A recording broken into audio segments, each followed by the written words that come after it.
Hello बच्चों, तो आज हम लोग प्रश्नावली 9.1 का क्वेश्चन नंबर 7 देखेंगे। क्लास 10 का जो है हाइट एंड डिस्टेंस चैप्टर का। कहता है भूमि के एक बिंदु से एक 20 मीटर ऊंचे भवन के शिखर पर लगी एक संचार मीनार के तल और शिखर के उन्नयन को, यानी संचार मीनार के तल और शिखर का उन्नयन, संचार मीनार का तल और शिखर का बात कर रहा है, ठीक है ना।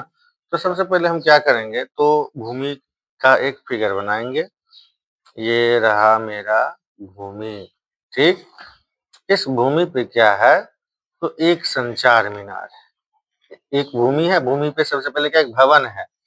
भूमि पे क्या है, एक भवन है। मान लीजिए कि यह जो है ये भवन है। इस भूमि पे ये जो है ये भाग क्या है, भवन है, ठीक। और इस भवन पे जो है, इस भवन पे यहाँ से जो है तो छत होता है ना, भवन का छत, इस पे से एक संचार मीनार यानी टावर है, एक संचार मीनार है, ठीक। तो ये हो गया आपका संचार मीनार, मतलब यहाँ से यहाँ तक हो गया संचार मीनार, और ये हो गया यहाँ से यहाँ तक भवन हो गया। अब कहता है जो संचार मीनार के तल और शिखर, पहले के क्या बोला है, तल, तो संचार मीनार का तल यानी पांव, यहाँ से जड़, यहाँ से जो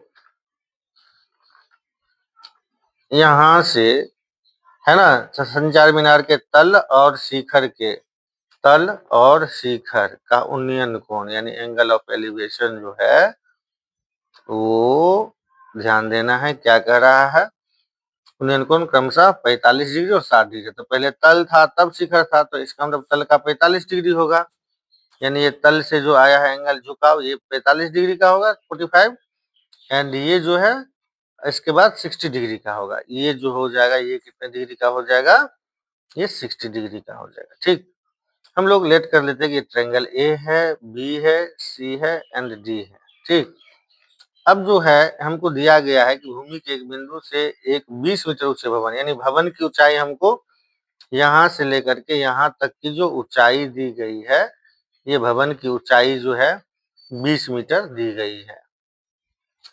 अब हमको कहता है कि संचार मीनार का ऊंचाई क्या होगा वो ज्ञात करने के लिए। तो बच्चों इसमें सबसे पहले हम ये देखेंगे कि जो यहाँ हमको दो ट्रायंगल है ना, एक ट्रायंगल बी सी और डी, ये ट्रायंगल, और एक ट्रायंगल ए बी सी बड़ा वाला ट्रायंगल है, ठीक।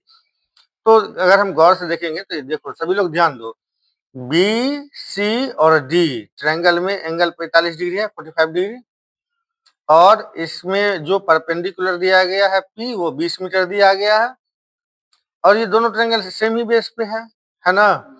तो सबसे पहले हम क्या करेंगे, ट्रायंगल बीसीडी में पी दिया है, बी निकाल लेते हैं, यही बी हमारा काम कर जाएगा एबीसी ट्रायंगल के लिए भी। तो पी दिया है, बी निकालेंगे, तो पी और बी किस चीज का रिलेशन होता है, पी और बी जो होता है किस चीज का रिलेशन होता है बच्चों, किसका रहता है, त्रिकोणमिति किस रेशियो करता है, पी और बी tan थीटा का होता है ना। तो क्या होगा, लिखेंगे in triangle B C D tan theta is equal to क्या होता है, P by B, perpendicular by base. तो परपेंडिकुलर क्या है, बी डी, और बेस क्या है, बी सी, ठीक है। तो tan थीटा का वैल्यू क्या है, इसमें एंगल कितना है, बीसीडी ट्रायंगल में एंगल कितना है, 45 डिग्री है ना। तो ये दे देंगे 45 degree is equal to, okay, 45 equal to B D, B D की लंबाई कितनी दी है, 20 मीटर, 20 मीटर देंगे, और बीसी का कुछ नहीं दिया है तो ऐसे ही रहने देंगे। tan 45 का वैल्यू क्या होता है बच्चों, 1 होता है। तो 20 बाई बीसी, बीसी को 1 से मल्टीप्लाई करेंगे तो बीसी, यहाँ 20 क्रॉस मल्टीप्लिकेशन कर दिए। इस तरह से हमको बीसी यानी बेस जो है इस ट्रायंगल का हमको 20 मीटर मिल गया, ठीक है।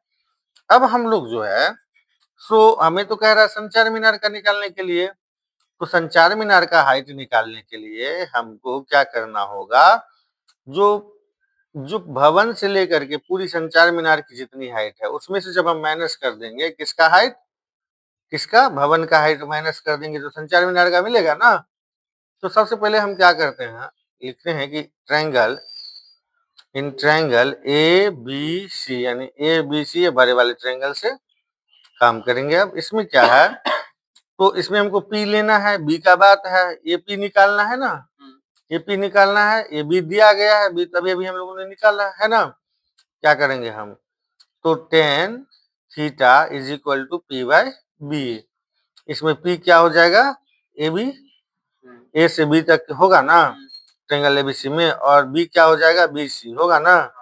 अच्छा ए बी जो है, ए बी को हम ये ए और डी, ए डी आप प्लस बी और डी, बी डी लिख सकते हैं ना, बाय इसके बाद बी सी, ये जो बेस है बी सी। तो बच्चों टेन एंगल थीटा कितना दिया, 60 degree, 60 degree is equal to क्या हो जाएगा, इसमें क्या हो जाएगा, ये A D plus B D है ना। तो ए डी का वैल्यू कितना दिया है, ए बी डी का वैल्यू, ए डी का कुछ नहीं दिया है, ए डी तो निकालना ही है, प्लस बी डी का वैल्यू कितना दिया है 20 बाय बी सी का वैल्यू कितना निकला था अभी 20 निकला था। इसको इक्वेशन 1 मान लेते हैं, यहाँ लिख देते हैं समीकरण 1 से, है ना। अब 1060 का वैल्यू क्या होता है, 1060 डिग्री का वैल्यू कितना होता है, √3 इज इक्वल टू कितना हो जाएगा, ए डी प्लस 20 बाय 20। यहाँ से हम क्या करेंगे, क्रॉस मल्टीप्लीकेशन, इसके नीचे नहीं कुछ है तो 1 है, तो 20 को √3 से करेंगे, यानी 1 को एडी से करेंगे तो एडी या प्लस नीचे वाले 1 को फिर 20 से करेंगे 20 इज इक्वल टू 20√3 होगा ना। बच्चों जरा ध्यान दीजिए, यहाँ एडी तो एडी रहेगा, इक्वल टू 20 है तो 20 है ना, √3 और फिर ये प्लस 20 उधर गया तो -20। अब आप लोग बताएंगे कि A D is equal to 20, यहाँ अगर कॉमन ले ले तो क्या बचेगा, √3 या -1, ये ना बचेगा।